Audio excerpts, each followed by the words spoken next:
Namaskar, this is Dr. Prashant Arve, Ramjas College, Delhi University.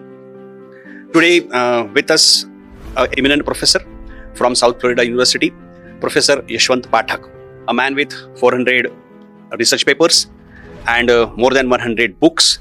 And he is a founding member of ICCS. ICCS is International Center for Cultural Studies.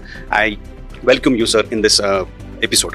In the beginning of this interview, I would like to ask, you began your career from Nagpur, and Nagpur to Florida, this was your travel. Being a founding member of ICCS, International Center for Cultural Studies, what were the thoughts in your mind when you started International Center for, or as a founding member of International Center for Cultural Studies?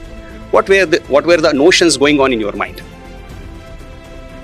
It is very interesting that there was a famous archaeologist and the person who has traveled around the world. His name was Sri Wakankar. And Sri Wakankar ji had visited many Native American villages and reservations, and he had expressed his experiences with those people. And subsequently, there was another great personality. His name was Ram Swarup ji, who was based in Delhi. So he had written several books, and some of his books were trying to show the similarities within the ancient traditions of the world. And subsequently, it so happened that I was in charge for the work outside Bharat, and I visited Africa. My habit was to visit libraries and bookstores. So I came across a book written by John Beatty, and it was talking about African religions and traditions. And it was so fascinating that I completed that book in one day. And I was thinking that I am reading something written by some Hindu philosopher, or that type of scenario was there. And some of the thoughts and some of the statements what he made, he was saying that Africans are notoriously religious people. They carry the God with them to the schools, to the farms, everywhere they carry the God with them. And then there were many proverbs which were referred by John Beatty, saying that even the blade of grass doesn't move its head without the permission of God. And then you don't have to show the God to the child. God has to be realized. And these type of proverbs and lot of similarities which he expressed. So it was a coincidence, but I was from Nagpur, so I was talking to professors in Nagpur, and they didn't believe me.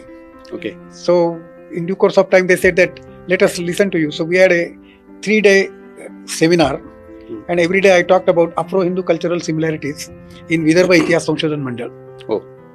And then we just gathered those professors who came, out of which 15-20 people said this is a very interesting thing, we should meet. So in due course of time, we established a Center for Afro-Hindu Studies. Okay. And then our first conference was organized in Vasantrao Deshpande Hall with 800 people. They were there. Oh, great. And in those days, Mananiya Sudarshanji was Sir Sarkarewa. So he came and he gave a beautiful talk on these African traditions and other things. And then he was the one who really inspired. And believe it or not, I still remember that day very distinctly. I was taking my flight from Delhi, and coincidentally, Mananiya Sudarshanji was in Zendewala Karyalaya, and he said, "Yashwant, what's your plan?" I said, "So let's go." And then he got into car and took me to Ram Swarupji's home, and we had almost 3 to 4 hours of discussion on various aspects.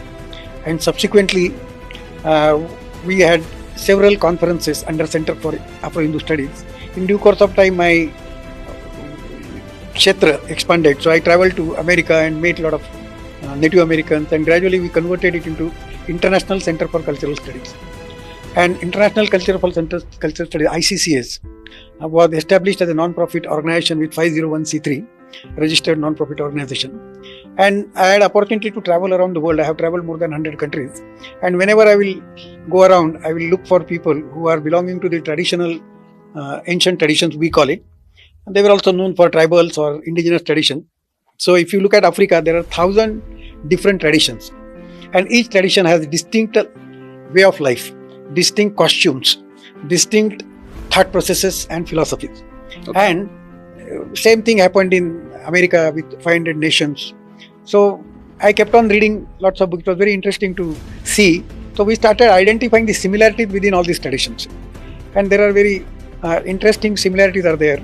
So we started ICCS very humble way, and that's why I must mention that our first president of Center for Afro-Hindu Studies was Principal Arvind Joshi, he was principal of a college in Mekar.